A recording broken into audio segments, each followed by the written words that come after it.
Oi. Oi, Dilson. Oi, Liliane, tudo bem? Tudo bem? Então, nós dois aqui, né? É. Amanhã, semana que vem, tá? É o nosso É a última, né? a última reunião do ano, tá? Uhum. Então, aí é o seguinte, eu não vou estar disponível em janeiro.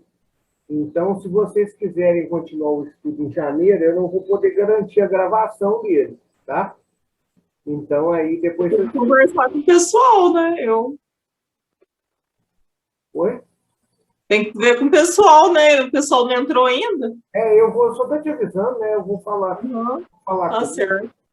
né? Porque aí eu. Mas pode ser a semana que vem, né? Porque aí.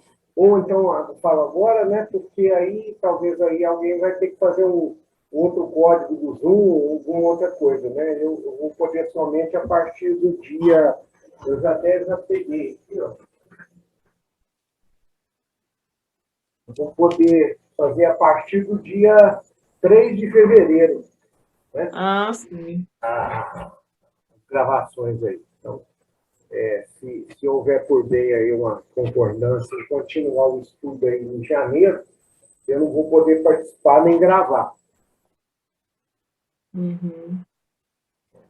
Então, É. é isso aí. Já são 19h30, né? O pessoal tá muito atrasado, tá chegando aí, né? Eu já vou fazer a prece inicial, né? Porque o horário é este, né? Vamos agradecer a Deus, a Jesus, aos nossos amigos do mundo espiritual, que vêm estudar conosco, e vêm nos instruir nesse estudo da Revista Espírita do ano de 1859. Pedimos as bênçãos de Jesus por todos aqueles que participam do nosso estudo e também para aqueles que não puderam participar nesse dia de hoje. Agradecemos a tudo que recebemos e, mais uma vez, pedimos as bênçãos de Jesus e da Espírito de Jesus por toda a humanidade, notadamente para todos aqueles que sofrem, seja de uma maneira ou de outra. Dessa forma, declaramos aberto, em nome de Jesus, nosso estudo da Revista Espírita do ano de 1859, dessa quinta-feira, o qual faremos com a oração que nosso Pai nos ensinou. Pai nosso que estais no céu, santificado seja o vosso nome. Venha a nós o vosso reino,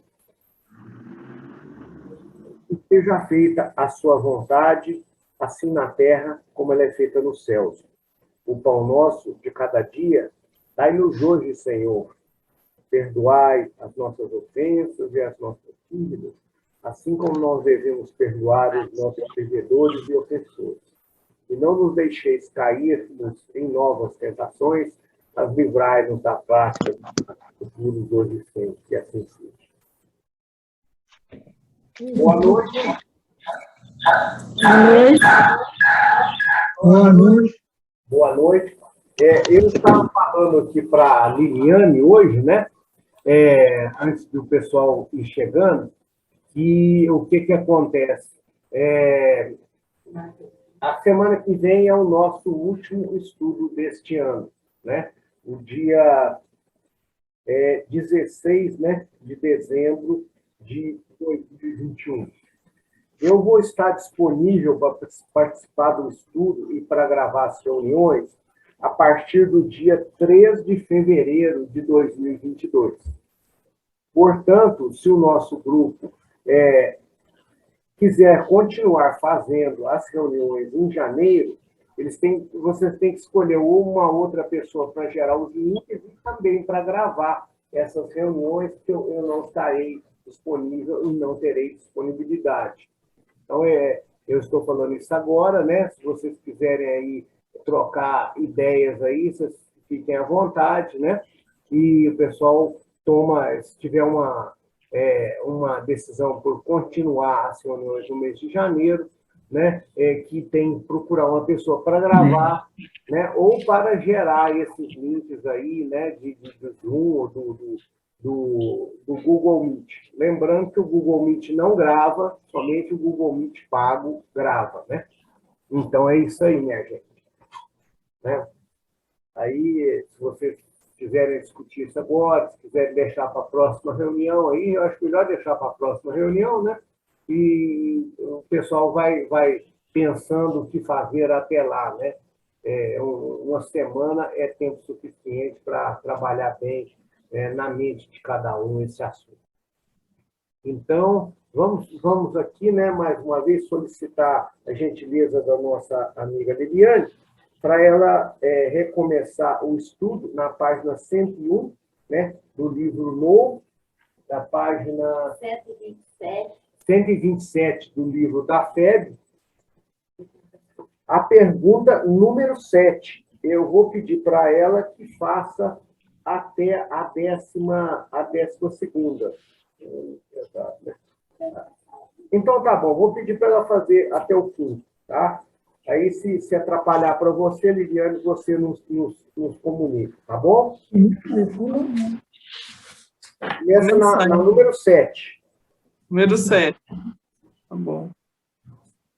No primeiro caso, uma senhora aparece a Curtis Rufus e lhe diz que é a África. Mas quem era essa senhora? Resposta: uma grande figura. Parece que isto é muito simples para homens esclarecidos, tais como os do século XIX. Número 8. Qual o motivo que impelia o espírito que apareceu Antenodoro? E por que aqueles ruídos das correntes? Resposta: símbolo da escravidão, manifestação, meio de convencer aos homens, de lhes chamar a atenção, fazendo falar da coisa e ainda de provar a existência do mundo espiritual. Número 9. Perante Trajano, defendestes a causa dos cristãos perseguidos. Fostes levado por simples motivo de humanidade ou por convicção da verdade de sua doutrina? Resposta: eu tinha os dois motivos, mas a humanidade ocupava o segundo lugar. Número 10. Que pensais do vosso panegírico de Trajano? Resposta: deveria ser refeito. Número 11. Escrevestes uma história do vosso tempo que se perdeu. Poderíeis reparar tal perda nola ditando? Resposta: o mundo dos espíritos não se manifesta especialmente por estas coisas. Tendes estas espécies de manifestações, mas elas têm seu objetivo. São outras tantas balizas, fincadas à direita e à esquerda, da grande via da verdade. Mas deixai, não vos ocupeis com isto nem a isto, consagreis os vossos estudos. Cabe-nos ver e julgar aquilo que vos importa saber. Cada coisa tem o seu tempo. Não vos afasteis, pois, da linha que vos traçamos. Número 12. Temos satisfação de fazer a justiça, às vossas boas qualidades, e, sobretudo, ao vosso desinteresse. Dizem que nada exigieis dos clientes a quem defendieis. Tal desinteresse seria tão raro em Roma quanto entre nós? Resposta: não lisonjeeis as minhas qualidades passadas. Não me preocupam mais. O desinteresse quase que não é do vosso século. Em cada 200 homens encontrareis apenas 1 ou 2 realmente desinteressados. Sabeis muito bem que este século é do egoísmo e do dinheiro. Atualmente, os homens são feitos de lama e se revestem de metal. Outrora havia sentimento, o estofo dos antigos. Hoje existe apenas a condição social. Número 13. Mesmo sem absorver o vosso século, parece que ele vale mais do que aquele que vivestes e no qual a corrupção estava no auge e a delação não conhecia nada de sagrado. Resposta. Faço uma generalização muito exata. Sei que a época em que eu vivia não havia muito desinteresse. Entretanto, havia aquilo que não possuís, ou possuís em dose muito fraca, o amor do belo, do nobre e do grande. Falo para todo mundo. Atualmente, o homem, particularmente do Ocidente, e entre estes os franceses, tem um coração pronto para fazer grandes coisas, mas isso não passa de um relâmpago. Logo vem a reflexão, e a reflexão considera e diz: o positivo antes de mais nada. E o egoísmo e o dinheiro voltam a tomar a dianteira. Nós nos manifestamos justamente porque vós vos afastais dos princípios dados por Jesus. Até à vista, vós não compreendeis. E observação. Compreendemos muito bem que o nosso século muito deixa a desejar. Sua chaga é o egoísmo, e o egoísmo gera cupidez e a sede de riquezas. Sobre este ponto de vista, estamos longe do desinteresse de que o povo romano deu tantos exemplos sublimes durante uma certa época, mas que não foi a de Plínio. Entretanto, seria injusto desconhecer a sua superioridade em mais de um ponto, mesmo sobre os mais belos tempos de Roma, que também tiveram os seus exemplos de barbárie. Então havia a ferocidade até da grandeza do desinteresse, ao passo que o nosso século será marcado pelo abrandamento dos costumes, pelos sentimentos de justiça e de humanidade, que presidem a todas as instituições que vêm nascer e até nas questões entre os povos. Allan Kardec. Ele começa a falar, né, a comparação, né, das pessoas, né, que estavam muito ligadas ao egoísmo, né, neste século, né, aqui, ó, este século é do egoísmo e do dinheiro, né, e atualmente os homens são feitos de lama e se revestem de metal. E ele fala isso bem claramente, né, as pessoas ligadas só com interesse, né, e ele comenta também que essa número 13 aqui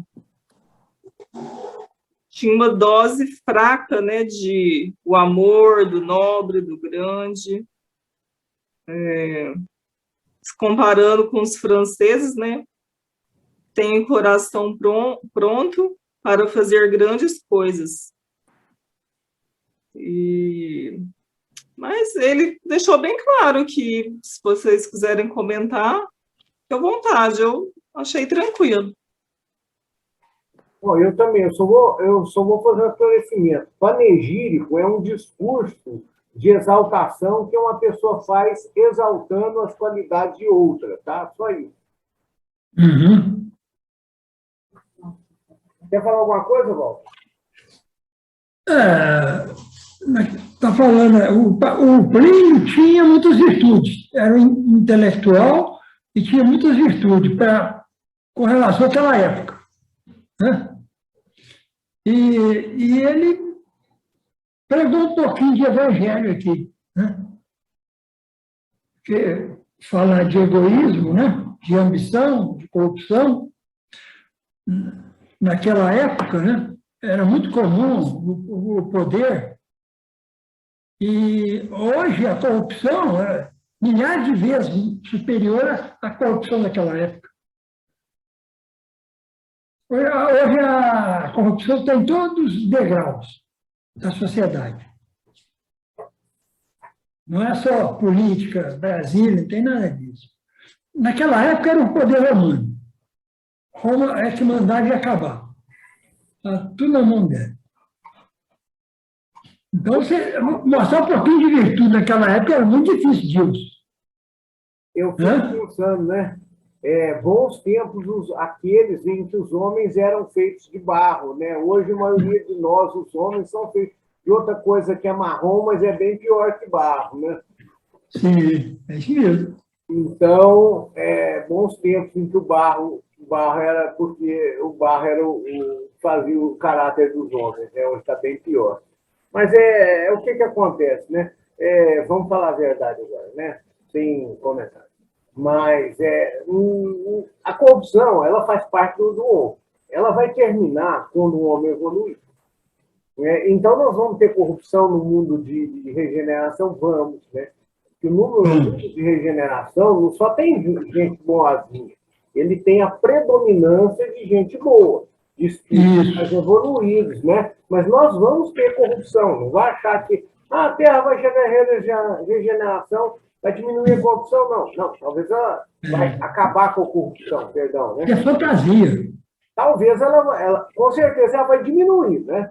Vai diminuir. Vai diminuindo nos séculos. Vai diminuindo. Não é diminuindo. Não, vai diminuindo nos séculos. É muito gradativamente, né? Isso. À medida que isso chega, né? Nós não vamos querer esperar virar o ano aí 2050 e o pessoal que era desonesto virar honesto de uma hora para outra. Isso é tudo um processo, demora, né? Vai da desencarnação, da reencarnação em outros mundos diferentes, né? Mais primitivos, mais ao acordo, mais de acordo com o caráter desse pessoal que não quer evoluir, né? Então, nós não vamos esperar soluções milagrosas, não, né? E a solução milagrosa que está ao nosso alcance de fazer é trabalhar a gente mesmo, né? Essa solução realmente é milagrosa. Se a gente combater a corrupção do nosso coração, nós já vamos estar fazendo tudo que Jesus espera de nós. Alguém quer falar mais alguma coisa?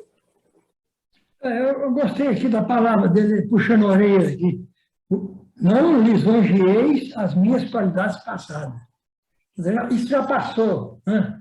Tem 2.000 anos, né? Tem 1.800 anos. É uma demonstração de humildade do Espírito, né, Val? Sabedoria. Então tá bom. Vamos agora, né, nós começamos o ano 2, né? Não, o ano 2 não. No mês de abril de 1859. Tá bom? Nós vamos pedir ao nosso amigo Célio que faça a leitura aqui e se sinta confortável para fazer a leitura daquilo que ele achar que deve desse. Porque tem muita diferença de parágrafos para livro aqui, de um livro para o outro a gente não consegue determinar, né? Tudo bem, se vocês também quiserem interromper para falar alguma coisa. O quadro da vida espírita. Todos nós, sem exceção, mais cedo ou mais tarde atingiremos o termo fatal da vida. Nenhuma força nos poderá subtrair a essa necessidade. Eis o que é positivo. As preocupações do mundo, muitas vezes, nos desviam o pensamento daquilo que se passa além túmulo. Quando, porém, chega o momento supremo, poucos são os que não se perguntam em que se transformarão, pois a ideia de deixar a existência sem possibilidade de retorno tem algo que corta o coração. Realmente, quem poderia encarar com indiferença a hipótese de uma separação absoluta e eterna de tudo quanto amou? Quem poderia ver sem pavor abrir-se à sua frente o imenso abismo do nada, em que iriam desaparecer para sempre todas as nossas faculdades, todas as nossas esperanças, que, depois de mim, o nada, nada mais que o vazio, tudo acabado e sem retorno. Mais alguns dias, e a minha lembrança se apagará na memória dos que me sobreviverem. Em breve não restará nenhum traço de minha passagem na terra. O próprio bem que fiz será esquecido pelos ingratos a quem obsequiei. E nada compensará tudo isso, nenhuma outra perspectiva a não ser meu corpo sendo roído pelos vermes. Este quadro do fim de um materialista, traçado por um espírito que tinha vivido esses pensamentos, não tem algo de horrível, de glacial. Bom, aqui vamos dar uma paradinha aqui, né? Realmente esse pensamento materialista, né? É muito triste, né? A gente viver com esse sentimento do nada, que a vida é só essa, né? Aquilo que nos leva a duas opções, né? Para quem pode viver os prazeres da vida, né? Gozá-la em excesso, da hora que acorda até a hora que dorme, né? Para aqueles que não podem, que não têm, né, recursos para isso, só gera uma opção, né? O suicídio, né? Como o materialismo provocou suicídio no mundo, né?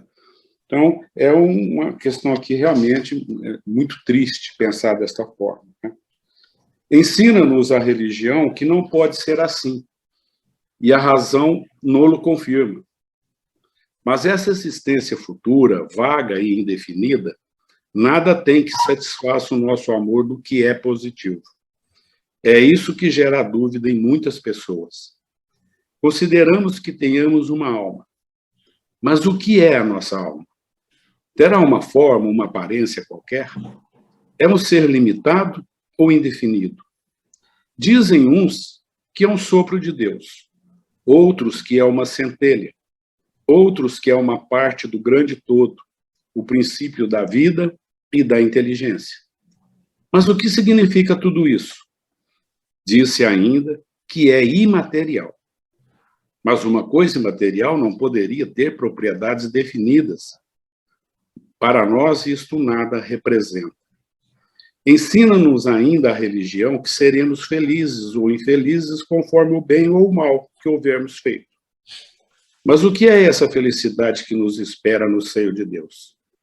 Será uma beatitude, uma contemplação eterna, sem outro objetivo além de cantar louvores ao Criador? Serão as chamas do inferno uma realidade ou uma ficção? A própria Igreja o entende nesta última acepção, mas quais são esses sofrimentos? Onde o lugar do suplício? Em suma, o que se faz e o que se vê nesse mundo que nos espera a todos? Disse que ninguém voltou até agora para nos dar informações. Eis aí um erro, e a missão do Espiritismo é precisamente esclarecer-nos sobre esse futuro, fazendo-nos, até certo ponto, tocá-lo e vê-lo, não mais pelo raciocínio, mas pelos fatos. Graças às comunicações espíritas, isso já não é uma presunção, uma probabilidade sobre a qual cada um imagina à vontade. Os poetas embelezam com as suas ficções ou semeiam de imagens alegóricas e enganadoras.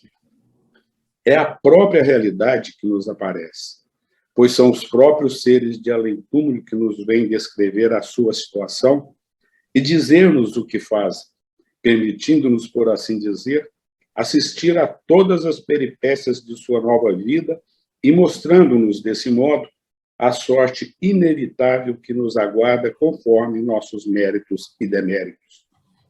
Haverá nisso algo de antirreligioso? Muito ao contrário, pois os incrédulos nele encontram a fé e os tíbios uma renovação do fervor e da confiança. O Espiritismo é, pois, o mais poderoso auxiliar da religião. Se existe é porque Deus o permite para reanimar nossas esperanças vacilantes e nos reconduzir à senda do bem pela perspectiva do futuro que nos aguarda. Bom, então aqui ele começou dando esse exemplo, né, do pensamento materialista, né? E depois ele parte aqui para o lado da religião, com várias, né, indagações, né, com várias questões, né? O que é o inferno, o que é o céu, se temos alma, como é que é essa alma, né? É material, não é material, né? E vai falando aqui a opinião de várias doutrinas, né? E aqui ele joga, então, né, concluindo esse trecho que nós lemos aqui, a importância do espiritismo, por que ele veio, né? Então, os próprios espíritos, né, os próprios seres que habitam o além-túmulo, é que ditam, né, como é que é lá, o que é o inferno para eles, o que é o céu para eles, o que é o bem, o que é o mal, qual é a posição deles, né? Então, aqui ele faz aqui uma explicação do que é realmente o espiritismo, né, e o porquê veio, né? Então, para dar esses esclarecimentos de todas essas questões que ele cita aqui antes, né? Dessas dúvidas, né? De que alguns teólogos falam isso, outros dizem aquilo, então no final ele faz aqui um resumo, né, do espiritismo. Para mim, Dilson, é isso aí, né?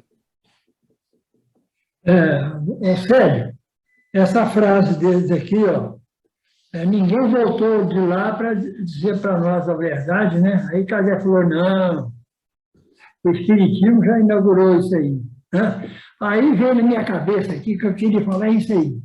Quem não estudar Espiritismo vai continuar na dúvida, na ignorância e na incerteza.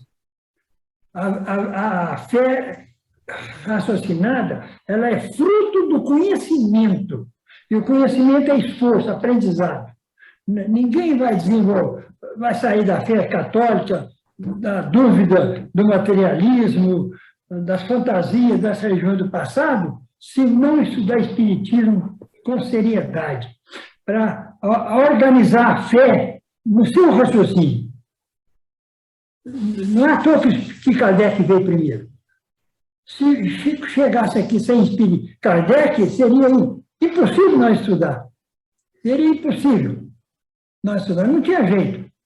Tá? Então, esse negócio de elogiar Chico e desprezar Kardec é uma piada. Eu vejo muitos fanáticos aí desse jeito. Então, nós estamos estudando Kardec aqui, ó, a existência dele. Né, Gil?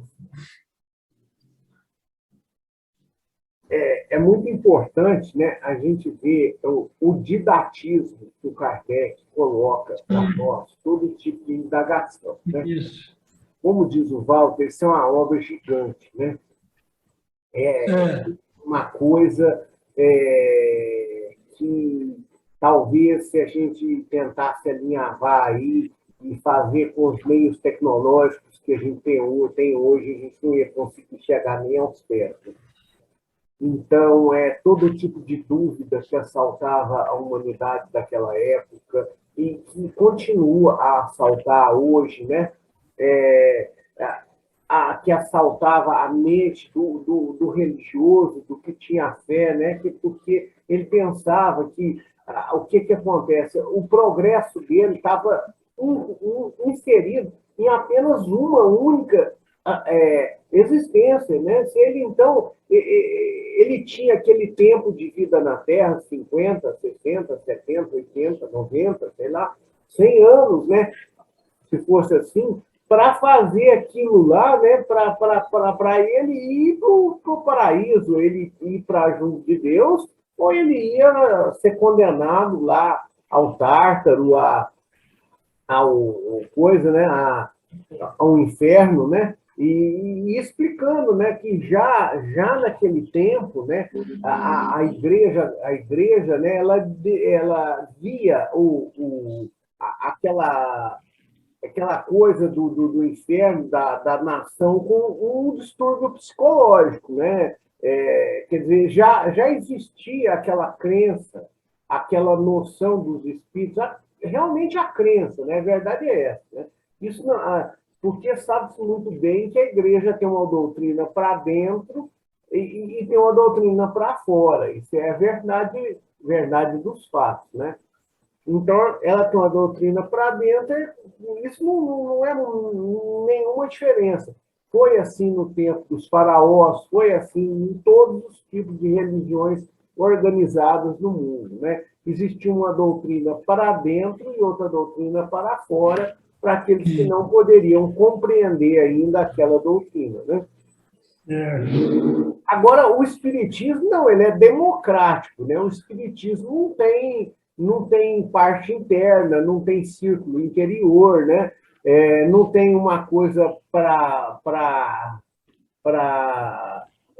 o externo e outra coisa para o interno, né? Então, tanto é que os maiores críticos do espiritismo são justamente os próprios espíritos, né?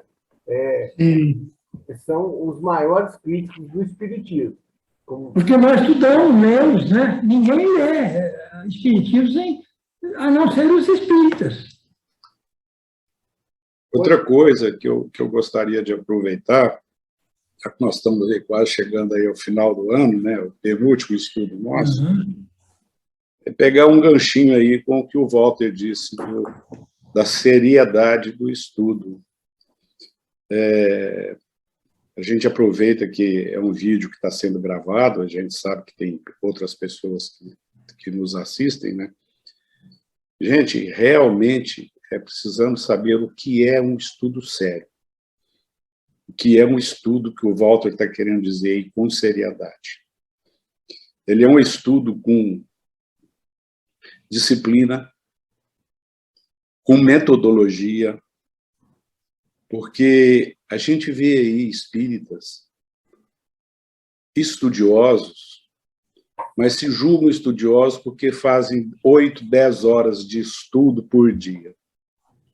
Estão lendo, estão pegando informações, mas estudar mesmo são poucos. Estudar, no termo de estudar, que significa estudar.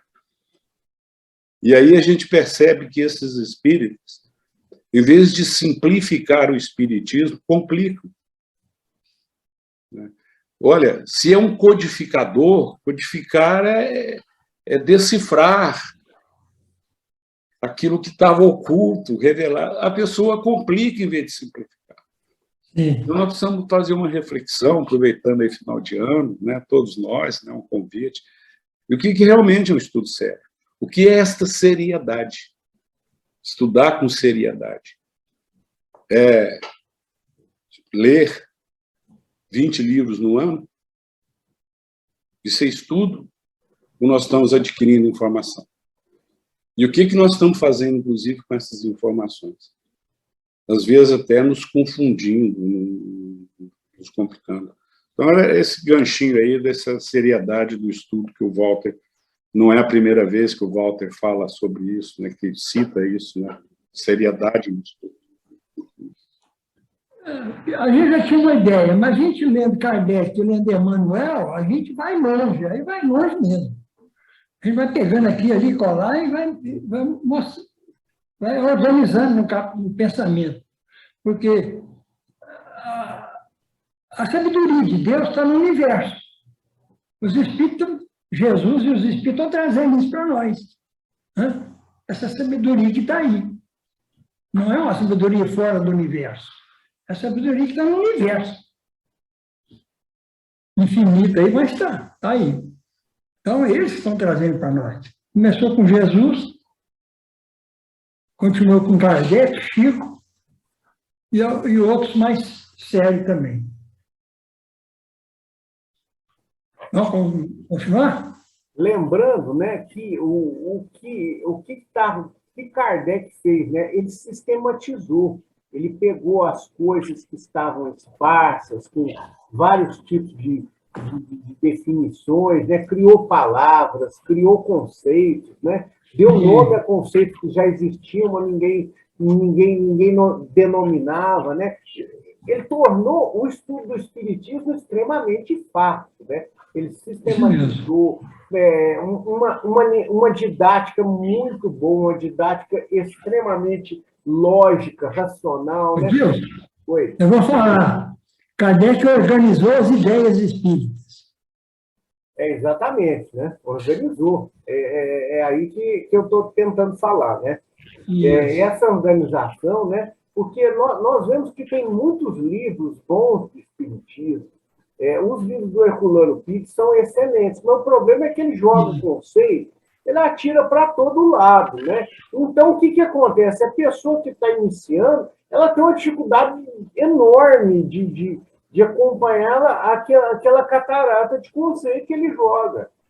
Então, vamos dizer assim, se a pessoa não fizer uma base de Kardec, uma base de Emmanuel, né, ele chega lá e não entende nada. Né? Então, Kardec ele fez isso, ele assentou a pedra fundamental. Né?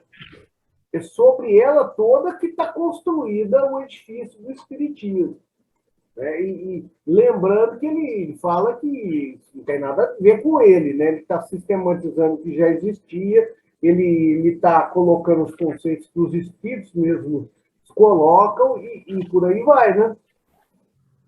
E mais à frente ele vai fazer uma explicação do plano, né, da revista Espírita, é uma coisa, não é assim, uma coisa muito direta, né? Ele o faz veladamente, mas é muito interessante. Começa no próximo parágrafo, né?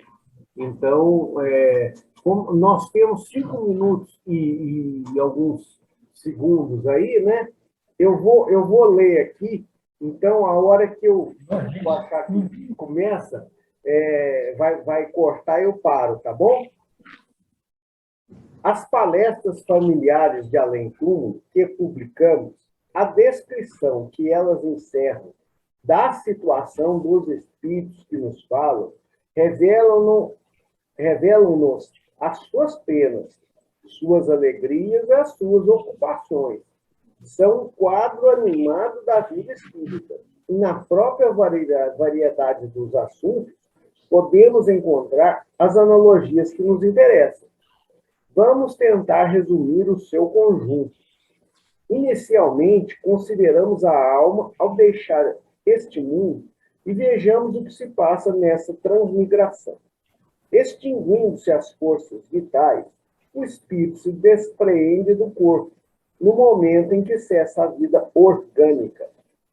Mas a separação não é brusca ou instantânea.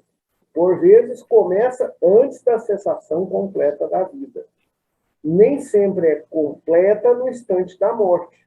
Sabemos que o espírito e o corpo, entre o espírito e o corpo, existe um liame semimaterial, que constitui o primeiro envoltório. Esse liame não se quebra subitamente. E quando subsiste, fica o espírito em estado de perturbação comparável que acompanha o despertar. Muitas vezes duvida de sua morte, sente que existe, vê-se e não compreende que possa viver sem seu corpo, do qual se sente separado. Os laços que ainda o prendem à matéria tornam acessível a certas sensações que toma como sensações físicas. O espírito só se reconhece quando completamente livre. Até então, não compreende a sua situação. A duração desse estado de perturbação, como já dissemos em outras ocasiões, é muito variável. Pode ser de algumas horas, como de vários meses. Mas é raro que, ao cabo de alguns dias, o espírito não se reconheça, mais ou menos bem. Entretanto, como tudo lhe é estranho e desconhecido, é-lhe necessário um certo tempo para familiarizar-se com a sua nova maneira de perceber as coisas. Ou seja, nós estamos ligados, né, pelo perispírito ao corpo material. Então, os sentidos do espírito são muito mais vastos e mais amplos. Mas nós estamos, com essa ligação, nós estamos limitados a esses nossos 5 sentidos básicos, que vêm do corpo material. A audição, a visão, o olfato, o tato, etc. Ok? Então, o que acontece? O espírito, quando ele está, assim, recém-desencarnado, o que o Kardec quer dizer, ele confunde as percepções que ele recebe dos canais do espírito com as percepções que ele recebe dos canais materiais, né? E obviamente, agora, como o desequilíbrio, ele tende para um certo equilíbrio, não há como, né, na natureza, na vida, na física, na química, existir sempre um desequilíbrio constante. Nós vemos isso na química, né, vamos dizer assim, com os chamados gases raros, né, que eles não se combinam com ninguém. Por isso, eles combinam com si mesmos. Então, o que acontece? Uma molécula de hélio, ela se combina, aliás, um átomo de hélio se combina com outro átomo de hélio. Então, ele adquire o quê? Estabilidade. Porque nada no mundo pode viver em instabilidade total. O equilíbrio realmente é o ponto que ocorre, né? Tem menos de um minuto, viu, gente? Então, eu vou apenas colocar esses conceitos, né? Então, assim que reiniciar, nós vamos partir para um restante da leitura, né? Então, do comentário, que depois que a gente finalizar, pode fazer esse comentário aí numa maior abrangência, né? Então, tá, e estou aguardando aqui, né? Para que não nos perca, vamos dizer assim, nenhum raciocínio, né? E o Zoom realmente, vamos ver se ele desliga ou se ele vai.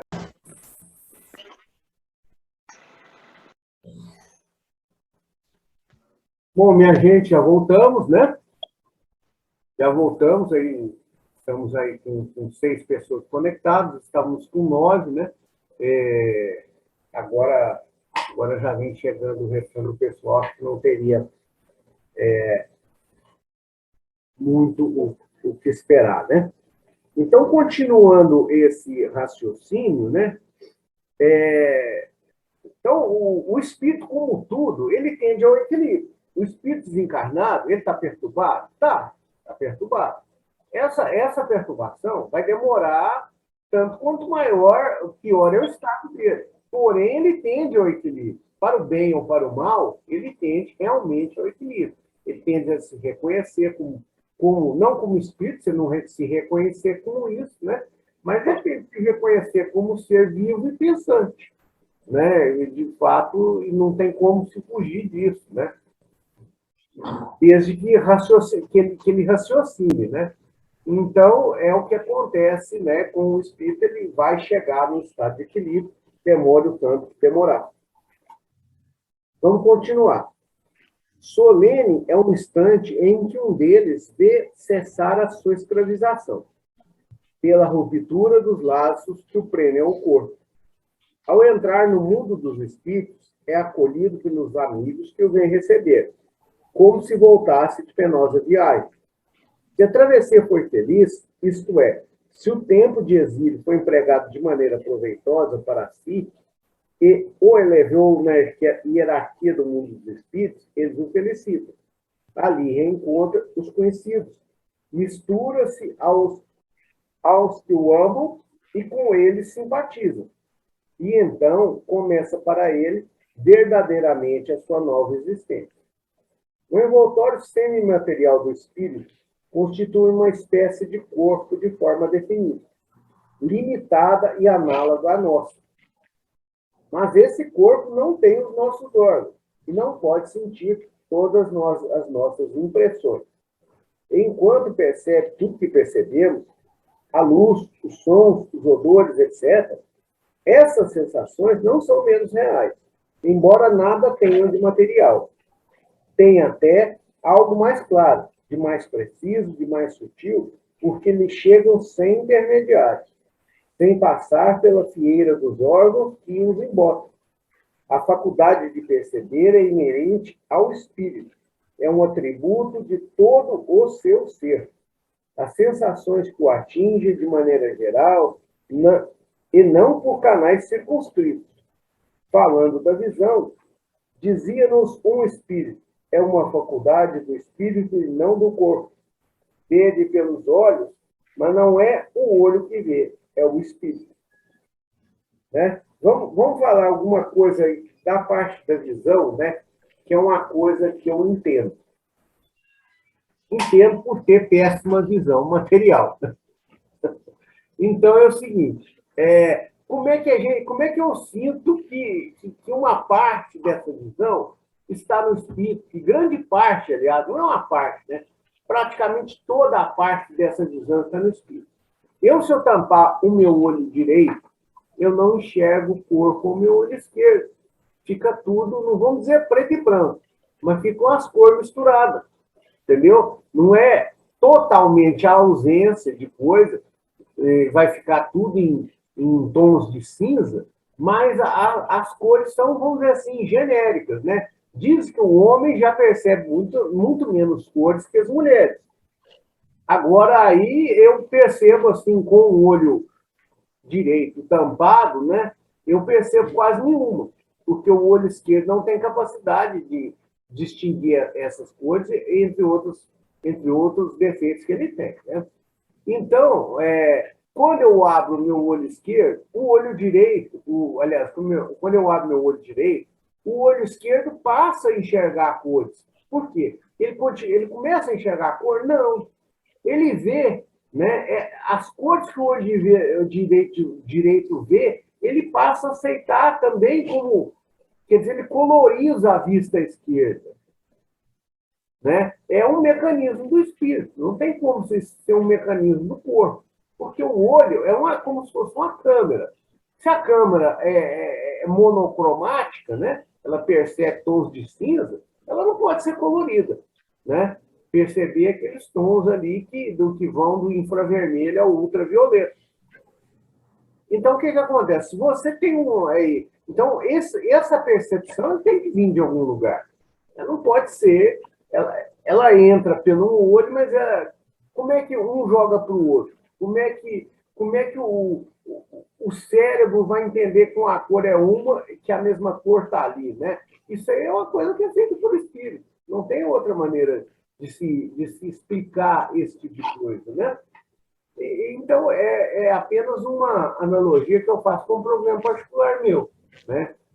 Tem outras pessoas que cada um tem seus problemas, né? E a gente sofre com aquilo que a gente precisa sofrer, né? Quem quiser comentar mais um pouquinho? Quer falar alguma coisa? Eu estudei isso aqui e aprendi com o André Luiz, principalmente no livro No Domínio da Mediunidade. Algumas coisas lá. Agora, a gente vê aqui que Kardec falou claramente naquela época, e a gente nem conhecia esse texto, que não está nas obras básicas, né? Está na Revista Espírita. Mas está André Luiz lá, falando isso aqui. Mano também, mas André Luiz fala mais. É ciência, isso aqui é ciência. A mente que vê, não é o cérebro que vê, não é o olho. Os espíritos explicam bem lá. Né? Olha, Kardec falou de tudo, hein? Pois é, né? É por isso que é importante, né, que a gente estude a Revista Espírita, mas também que é muito importante que a gente tenha um conhecimento das obras básicas antes de estudar a Revista Espírita. Porque o sujeito pegar a Revista Espírita para estudar de A a Z, do primeiro ano até o último, né? Quando ele não tem conhecimento, fica muito difícil, né? Porque a variedade de assuntos é muito grande, a quantidade de material de estudo é enorme, né? E ele realmente, às vezes, está faltando discernimento para ele em certos pontos, né? do estudo do Espiritismo, né? Então, vamos aproveitar aqui, vamos pedir para a Edna, para ela continuar ali, começa em virtude da conformação. Você consegue continuar aí, Edna? Continuo? Antes quero avisar que a Regina falou que não ia comparecer porque o filho dela chegou, viu? Em virtude da conformação de nossos órgãos, necessitamos de certos veículos para as sensações. É assim que nos é necessária a luz a fim de refletir os objetos, o ar para nos transmitir os sons. Esses veículos se fazem inúteis desde que não tenhamos mais os intermediários que os tornam indispensáveis. Assim, pois, o espírito vê sem auxílio de nossa luz, ouve sem necessidade das vibrações do ar. Eis porque, para ele, não há obscuridade, mas as sensações permanentes e indefinidas, por mais agradáveis que sejam, com o tempo se tornariam fatigantes, se não lhe fosse possível subtrair-se a elas. Por isso tem o espírito a faculdade de as suspender.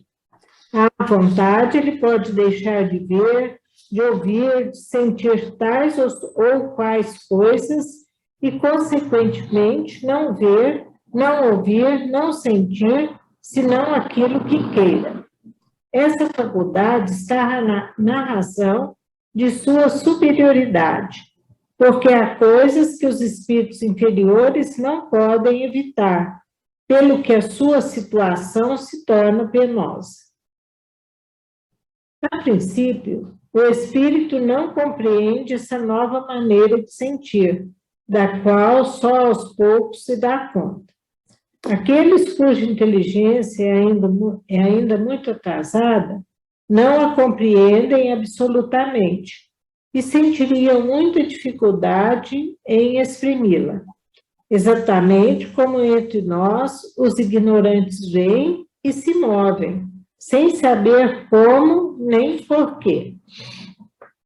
Esta impossibilidade de compreender o que está acima de seu alcance, aliada à fanfarrice, de ordinário acompanha a ignorância e é a fonte de teorias absurdas, dadas por certos espíritos que nos induziriam em erro, se as aceitássemos sem controle. E se pelos meios fornecidos pela experiência e pelo hábito de com eles conversar, não nos tivéssemos assegurado do grau de confiança que merece. Tá bom até aqui, ô Dilson? Tá bom, sim, Edna. Nós já estamos em 21 minutos, né? Agora mesmo, senão não dá tempo de a gente comentar, né? Porque tem muitos detalhes, né? Ele está falando assim, que nós aqui na Terra, nós precisamos de certos veículos para as nossas sensações, né? Então, ele fala, nós precisamos da luz para enxergar, né? E do ar para ouvir o som, né? Mas, enquanto espíritos, né, no plano espiritual, não existe essa necessidade nem do ar, nem da luz. Os espíritos veem e pronto, ouvem e pronto. Ter essa necessidade, né? Aí ele fala que no começo, quer dizer, quando o espírito é recém-desencarnado, ele não compreende, né? Compreende muitas coisas. Só com o tempo é que ele vai acostumando e vai se dando conta da realidade, né? De como funciona no plano espiritual. É o exercício mais perfeito das faculdades, né? Do espírito, né? A gente vai tomando aos poucos. É legal isso aí. Bom, essa impossibilidade de compreender o que está acima. E ele fala assim, que essa impossibilidade de compreender, muitas vezes eles podem se comunicar conosco e passar para a gente informação errada. Pode ser espírito atrasado, brincalhões, né? Que passa informação errada através dos médios, sem que a gente entenda bem. E também pode ser espíritos que está nessa fase de não entender bem o plano espiritual, que passam informações erradas para nós e a gente não sabe se não estudou outras mensagens, de outros espíritos, a gente vai acreditar que seja do jeito que eles falam, né? É o que eu entendi. Aí eu quero valorizar a ciência espiritual. A ciência espiritual você tem que ter certeza, né, Deus? Você tem que ter conhecimento e certeza. Então, quem não estudou, não sabe no espiritual, tem uma ideia daquilo e quer explicar. É igualzinho medicina. Muita coisa que a gente não sabe, são milhares de coisas, a gente quer explicar, mas a gente não estudou medicina. Não penetra em nada ali. A gente tem que ficar na parte exterior. Não penetrar lá, porque a gente não conhece. Então, os peritos que conhecem. Assim também a alma, a mesma coisa. Ele fala também que as sensações permanentes, né, indefinidas, mesmo sendo agradáveis, com o tempo, elas cansam. São as sensações que a gente tem aqui na Terra e continua sentindo. Sim. Então, eles falam assim que os espíritos têm a faculdade de suspender essas sensações. Né? Aí ele pode deixar de ver, de ouvir, de sentir. Então, vai ver, ouvir, sentir só o que ele quer. Edna, isso aí Superiores. é essencial para a nossa saúde mental, né? A gente tinha que ser assim, né? A gente está renascendo no mundo espiritual. Por isso que o espírito altamente evoluído, ele prova que ele é evoluído. Porque ele readquire essas faculdades superiores com mais rapidez no mundo espiritual. E a gente que está engateando, que a gente é atrasado, a gente nunca é espírita, qualquer pessoa na Terra. No mundo espiritual está engateando, né? Não tem, é igual uma criança de 6 meses, né? Não tem força para andar, não tem cabeça para entender nada, não é isso? Vai se adaptando muito lentamente, né? No mundo espiritual. A criança está ali caminha, aí depois sai da caminha, vai para o chão, depois vai para a sala, vai para o sofá, vai andando, tomando o domínio ali da casa. Depois que ela sabe andar, ela vai para a rua, né? Quer dizer, é assim o espírito, entendemos? Pois é. Para nós atrasar. Chegar no equilíbrio, né, Val? É isso, para nós atrasar, porque espírito evoluído, por isso que eles são evoluídos. Eles são mais despachados. A minha mãe sempre gostava de usar essa palavra, despachado. Eles resolvem tudo mais rápido. Equilíbrio não significa estagnação, bem entendido, né? Equilíbrio significa o progresso moderado de acordo com as capacidades de cada um.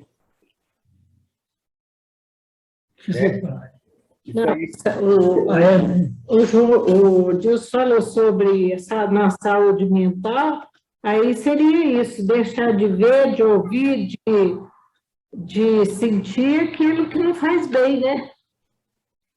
Aqui na Terra mesmo, né?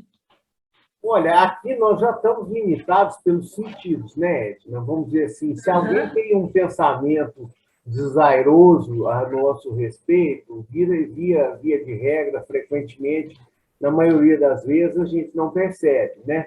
O espírito, como ele tem uma antena lá descoberta, né? Então, um fio desencapado, então ele já tem, ele está mais propício a sofrer determinado tipo de influência, né? Então, o equilíbrio vem com ele pegando e aprendendo a direcionar os sentidos dele, a condição, a cuidado dos sentidos, né? Não tem sentido da gente olhar enquanto espírito, olhar no encarnado para poder ver as doenças que ele tem, né?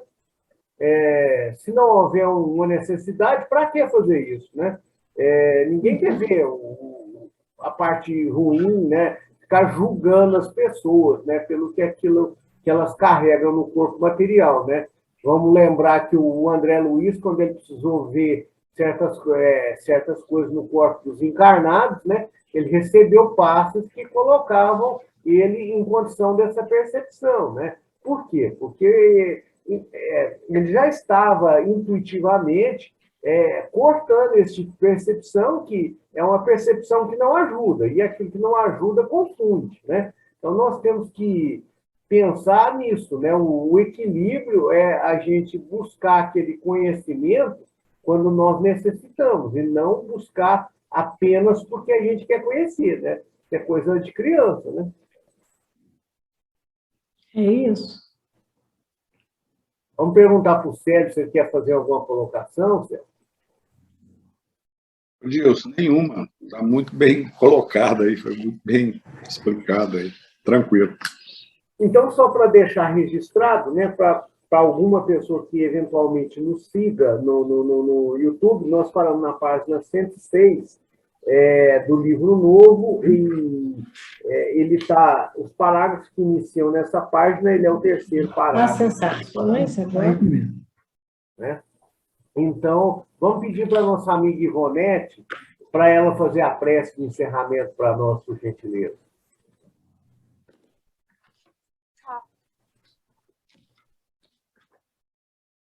Vamos elevar o nosso pensamento a Deus, a Jesus, e agradecer por mais essa noite de estudo, por tudo que conseguimos compreender. Agradecer a toda a espiritualidade amiga que está sempre do nosso lado, nos auxiliando, nos orientando, nos ajudando a ter o entendimento necessário. Agradecermos aos amigos que vêm estar conosco, agradecermos àqueles que também vêm para tentar nos dissuadir no entendimento dos estudos, amigos estes que, tentando nos atrapalhar, estão ouvindo o que nós também estamos aprendendo.